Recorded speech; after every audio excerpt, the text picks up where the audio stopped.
اقول؟ شو اقول حق ربعي في الجامعه؟ شو اقول لهم؟ شو اسوي يا يمه شو اسوي؟ احنا نتكلم ما خلى شيء مكتوب ده واحنا يغافلين لكم الله؟ ايه الناس انت شمتهم فينا. هذا ما جنى هو ابي علي. يما حسن نوال. هلا حياكم امي حياكم. هلا هلا شلونك نوال؟ قلبي عندك. الله يسلمك. شو الكلام المكتوب في الجريده؟ انا لو اشوف ابو عبد الله يذبح قدامي ما اصدق. الله كاتب لا حول ولا قوه الا بالله العلي العظيم. شو نقدر نسوي؟ نقدر يا يما نقدر نحط له محامي شاطر. توكم بتحطون؟ حسن مو كنا عمك محامي؟ اي والله صح، عمي محامي. دريتوا؟ اكيد اكيد اكيد عنده ربع محامين. بكلمه عشان نشوف لنا محامي حق ابو عبد الله. حسن انت تقول عمك محامي، ايش لا تدور غيره؟ يعني تبونه هو؟ كيفكم؟ بكلمه. انت تدري يا ابو طلال ان هالريال خطر، وحضرتك دازيني عليه علشان اطلعه من شقتك. بالله عليك مو بهذه مخاطره بحياتي. مو كذي، سالفه انا اللي قاعد الاحقه واروح للشقه، وثاري هو اللي يتربص لي بي يقتلني. مثل هذه يبا ما يجربونه، هذه خلونا مثل ما هو. زين انا الحين شو اسوي؟ شو تسوي؟ ذنبك على جنبك. الا بسألك ابو طلال، شنو هالشي عندك؟ حياتك والله البنايه؟ البنايه اكيد حياتي. انت متاكد؟ متاكد ان حياتك اعز من البنايه؟ الروح ما بعد يروح. ايش فيك يا عنتر؟ بس اقول لك شيء يا عنتر. قول وانا اخوك. انا لو يقولون لي من هو فيهم المجرم اقول لك زوجته. زوجته هي المجرمه. اي لسانها الطول. اتذكر كانت تنبح علي، لو في يدها سكين كان قتشتها في صدري. الحين يبا الوقت تغير، المسامح كريم. ايش تقصد؟ ان شاء الله تبيني اروح لهم واسامحهم؟ لا يبا، هل تبي عقب ما يطلعونه بكفاله من السجن يجيك المكتب هني ويعك بسكين؟ لا لا لا لا لا الله لا يقول بعد سكاكين. عبد الله طلع خطير، عرف من وين توكل الكتف، واحنا كل على بالنا انه هو على نياته. بس الظاهر لازم نغير موقفنا معاه، لازم نلين له الخيط. وانا اقول انا ليش ما يخاف من تهديداتنا؟ ثاري مسنود من برا، مسنود من عصابات. شوف يبا، انت لازم تصير مثل الربع، اليد اللي ما تقدر تبوسها عضها. والله العظيم انا ما ادري ليش الربع ما يدعون عليها بالكسر.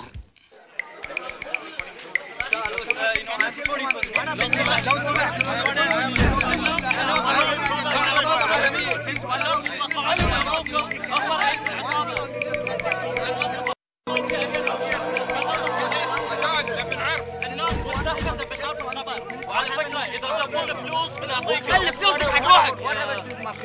يقولون ان رؤساء الدول يتصلوا اسمع رؤساء الدول يتصلوا.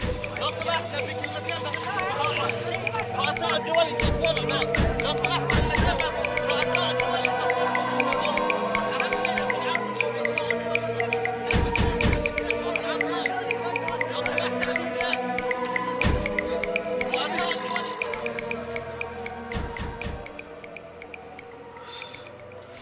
سالفة خرافة،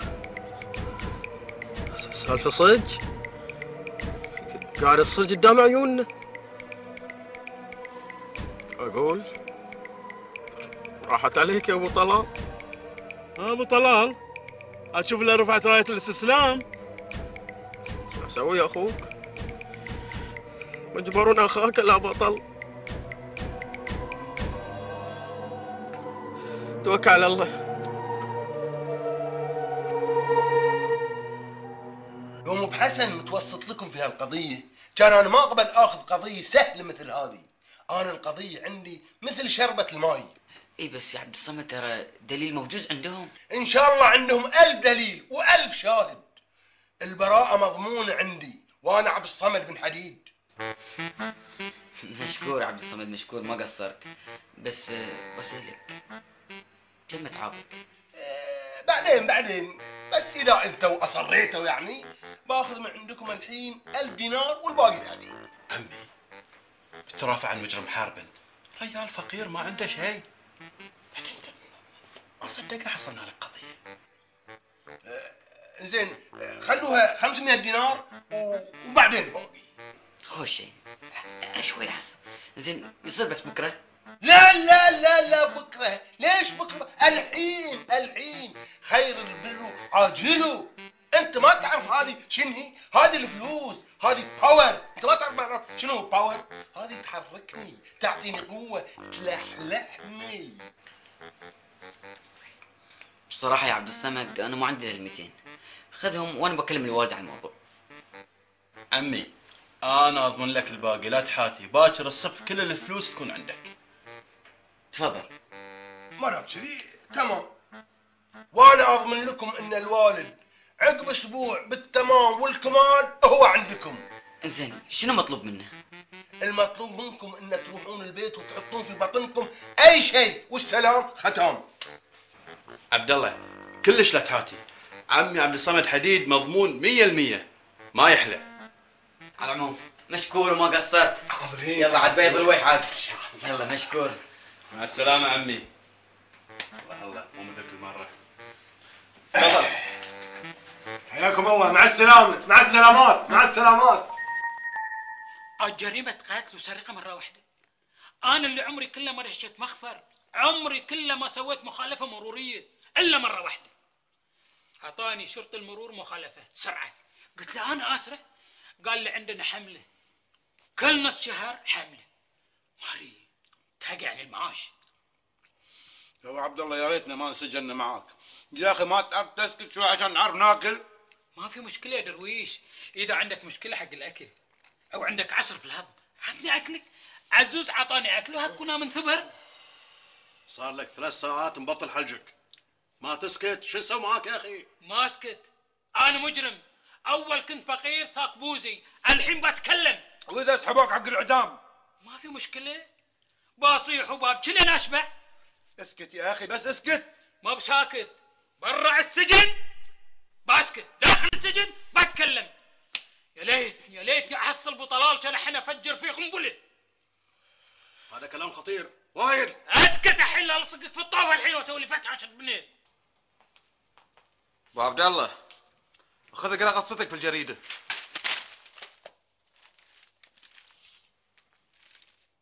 شفتوا شوفوا ايش قد انا مشهور، شوفوا ايش كاتبين عني في الجريده، شوف القبض على اخطر المجرمين. مصيبه هاي. شلون شوف طالع، شوف اقرا.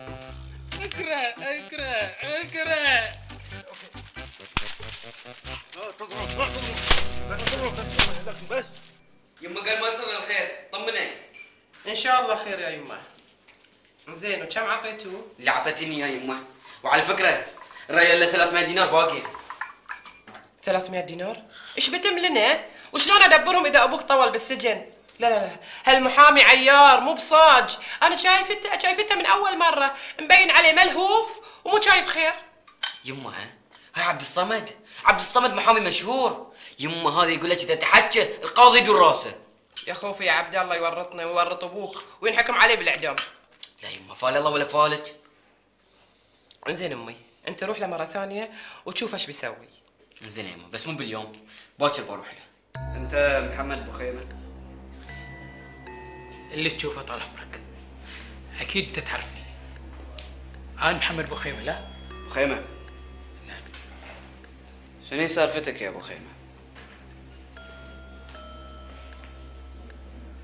انا سالفتي يا حضرة الضابط سالفه عوده. يدي الله يرحمه كان يبني الخيام ويطعم الطعام ويفشي السلام ويطعم الناس وهم اصحاء ونيام، وانا الحين ساكن في شقه، لو ابني خيمه شالتها البلديه، ايش اسوي؟ ابو خيمه انت عن شنو تتكلم؟ يا حضرة الضابط قول لي شنو سالفتك اللي يسموك بخيمه؟ حلو تسمونه بخيمه الله يسلمك. اذا ممكن تقعد لو سمحت. ما يصير يا حضرة الضابط، انضابط عود، انا ما يصير. قلت لك اقعد. العين ما تعلى على الحاج. اقعد. سامح بعطيكم ظهري، الضابط يبي كذي. انا اتكلم عن القضيه اللي انت متورط فيها. هاي قضية حضرة الضابط، تاهمين ان انا قاتل وبايق، صدقني انا ما ادري اي شيء. لو اليوم قريت الجريدة كان ما ادري، الا بقول لك يا حضرة الضابط في وين الجريمة ومن هو القاتل. بخيمة انا ابغيك تقول لي القصة كاملة. يا حضرة الضابط الله يسلمك، انتوا جايبين هنا علشان اقول لكم قصص، انا ايش عرفني بالقصص الله يسلمك؟ اللي كانوا يقولون القصص راحوا والله يرحمهم، راحوا وماتوا. الله يرحمك يا يدتي، كانت تقول لنا القصص والحزاوي. يدتي الله يرحمها كانت قاصة، ما كانت قاصة بعظم. شوف اترك عنك السخافات، الحركات هذه احنا عارفينها وشاربينها من زمان، تفهم؟ تفضل. يا حضرة الضابط إذا بقول لك قصتي بتتعب معاي الله يسلمك. بتعترف بالكامل؟ اي نعم يا حضرة الضابط. تفضل. انتم ما تبون قصتي؟ بلى بقولها لكم، صدقني يا حضرة الضابط أنا فقير مسكين على قد حالي. طبعا هم اغروك. ايش دراك يا حضرة الضابط؟ صدق غروني. صح واصل. صح، بس زوجتي ايش فيها زوجتك؟ ما كانت موافقة على 10,000 دينار. اي واصل، بارك الله فيك، تفضل.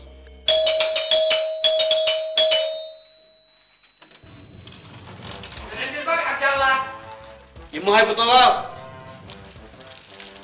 ممكن عليش لو سمحت؟ تفضل.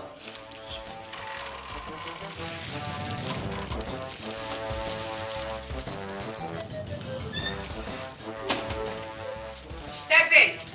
ايش عندك؟ لا تزعلي نفسك الله يهداك يا ام عبد الله، تفضلي سمي تفضل. ايش مناسبة هالورد؟ بس حبيبنا الله، انا ابو طلال صاحب البنايه اللي انتم عايشين فيها. اعرفك زين، ما يحتاج تعرفني على نفسك. لا انت ما تعرفيني زين يا ام عبد الله. عبد الله هديك ما بتقولين لي تفضل استريح؟ اي اتذكر ابو عبد الله يذكره بالخير، كان دائما يستقبلني ويكرمني. زين ارزح وقول اللي عندك واذلف عن وجهنا، لان ما عندنا وقت، اللي فينا كافينا ذبحتنا، يلا ارزح تعال.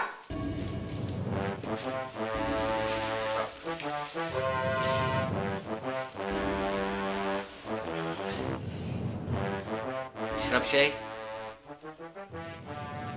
ماي قلاص ماي. بس ماي؟ الماي عندكم عسل زلال.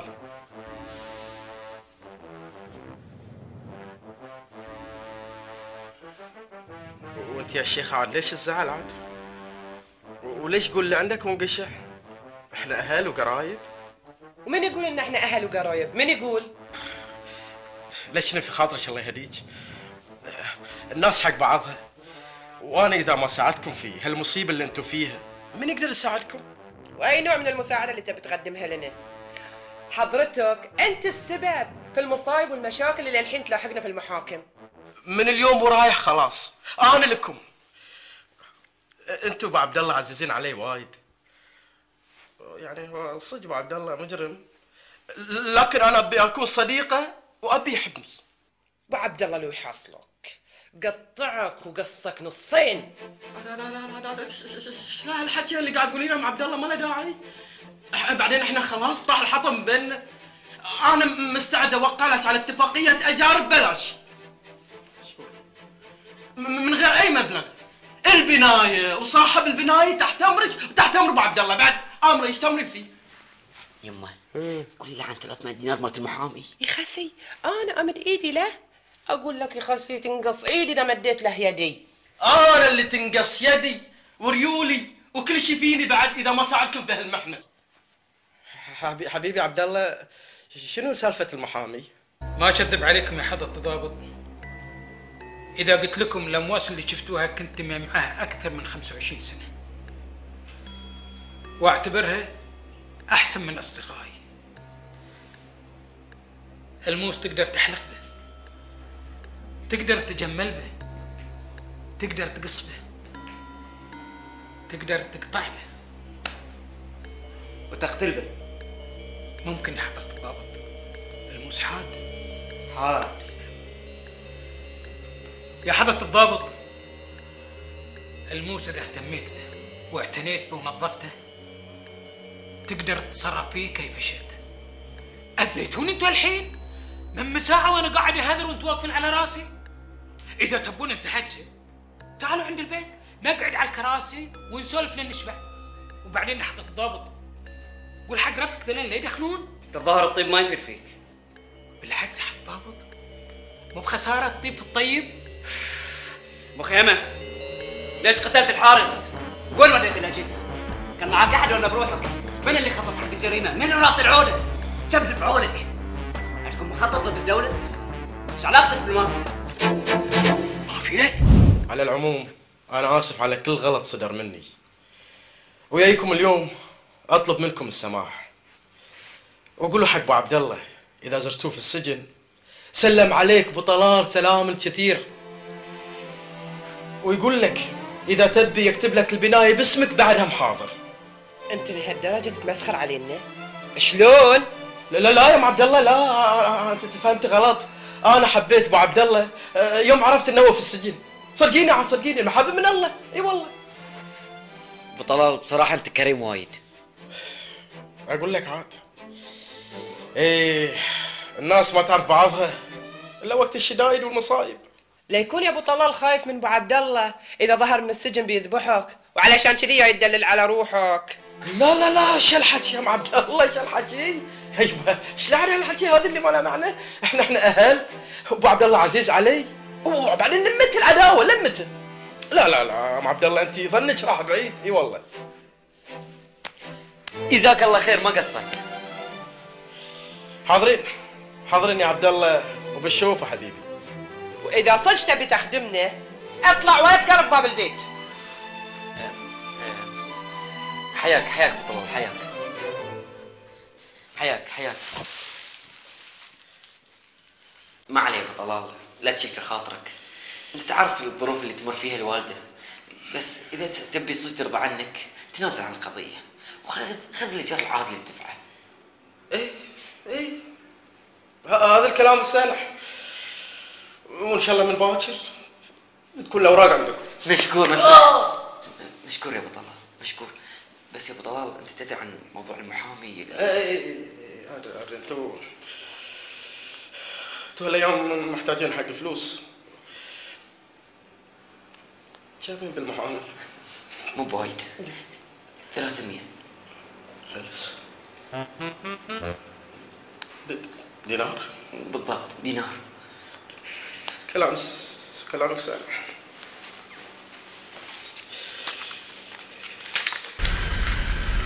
نبي نعرف شلون قتلت الحارس. مللتوني يا حضرة الضابط، يئست من الصبح وانا اتكلم، يئست. هاي ما تبي شيء الله يسلمك، طريقه واحده، ضربه مني ويطح العرض وينزل واحد. لحظه خلاص ما تبي امثل لكم، ما تبي اراويكم شوعني القتل. طفشت، تمللت، ذبحتوني، ابي اروح، ابي اخلص. عقب خلاص ما تبي نعترف. خلاص بس انت تعترف على شيء انت مسوينه صح؟ لا مو صح. يعني انت اي نعم انا انت القاتل؟ كيفك؟ كيفي؟ اعتبرني انا القاتل. شنو في يعني؟ قتلت ولا ما قتلت شفرق، بقيت ولا مت شفرق، حصاون زاحت عن طريق المسلمين. انا القاتل، ذبحوني، على الاقل عقب ما اموت القالي قبر يلمني، لان دنيتكم ذي ما تقبل الفقراء اللي مثلي. مهما نقول، مهما نصارخ، مهما ننبح، الكلب اذا نبح خافوا منه، اذا داسوا على ذيله عضهم، واحنا عيال واحنا نصارخ وننداس ليل ونهار ولا حد لنا. اقعد. انت بعد قاعد. وين اقعد؟ على الارض ولا خايف ثيابك تلعوز؟ لا لا استريح. يلا ايش تبي تسوي؟ ما تبي تقول انك عرفت القاتل؟ ما تبي ترفع تقرير حق اللي ارفع منك تثبت في كفاءتك؟ انا مستعد اوقع على 20 30 ورقه، مستعد. بس تسجنوني ما بيكون اظلم من اللي برا. بتعدموني يا حلاوه الموت عند المظلوم. ليش تطلعني هاللون؟ ادوات الجريمه عندكم صندوق امواس، طب وتنقى. ذبحوني يا اهون الموت.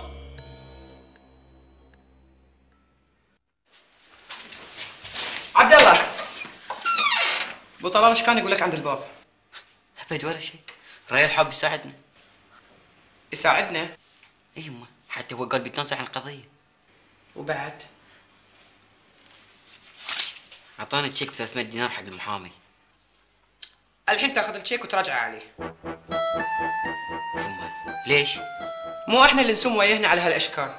يمه احنا محتاجين حق الفلوس منه والله من غيره، وبعدين هو اللي عرض علينا المبلغ. انت ايش تبي تسوي فينا؟ انت عارف ابوك لو دار ايش بيصير فيه؟ يمه احنا محتاجين الفلوس، كيف انا بصرفهم على روحي؟ انا بطلع من السجن. هو اهون عليه يتم طول عمره بالسجن ولا مدياني حق ابو طلال. هات.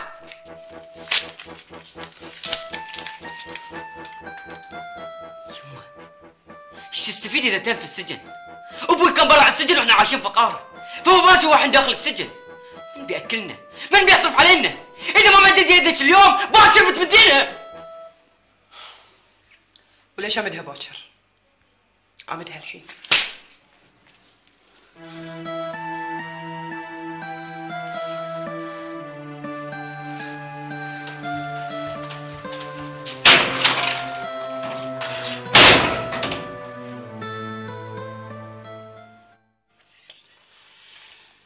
يعني يعترف لك ويبي يوقع وانت مو مقتنع في جريمته؟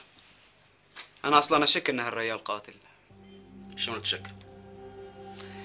المجرم الحقيقي برا السجن. القضية هاي فيها وايد جوانب خفية.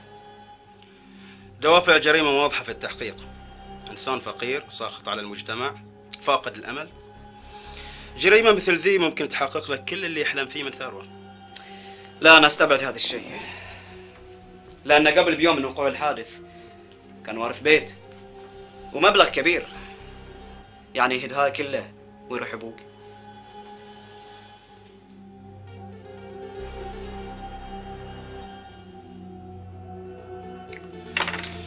طيب والبطاقة اللي لقيناها في موقع الجريمة؟ هاي الشيء اللي مو قادر أحصل له أي تفسير. وادعاءه أن الأمواس مجرد هواية. بس الأمواس مو هي أداة الجريمة. ثانيا ما يمنع أنها تكون هواية غريبة، علشان كذي أبوي أوديه الطبيب النفسي، لأن حتى إجاباته في التحقيق إجابات غريبة. يعني أنت تشك أن الرجال مو بعاقل؟ لا مو لهالدرجة، بس إذا ثبت أن عنده حالة نفسية ما أو يدعيها قد تفسر لنا أشياء وايد. ما نبغي نستعجل الحكم، لازم نتأكد من كل شيء. إذا أنت شايف كذي أنا ما عندي مانع، بصدر لك أمر لتحويلي للطبيب النفسي. شكرا سيدي.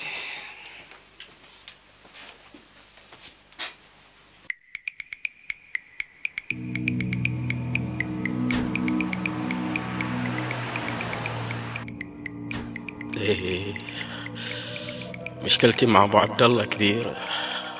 وين اروح؟ وين اشرد؟ ريال يتعامل مع المافيا، يعني بيحصلني بعد التهديدات والعذاب اللي عذبته. سهل انه يذبحني. شهمه لا انا لازم اصلح حالي معاه، لازم ابني علاقه جديده معاه حتى لو كان في الحبس. الريال هذا خطر، يعني يمكن يدز لي 1000 واحد ينتقم له مني. لا حول الله. هدنا يا راشد هدنا. خلاص يا عبد الله الموضوع ما يستاهل. الواحد يبطل ابوي على لسانه ما يلوم لنفسه.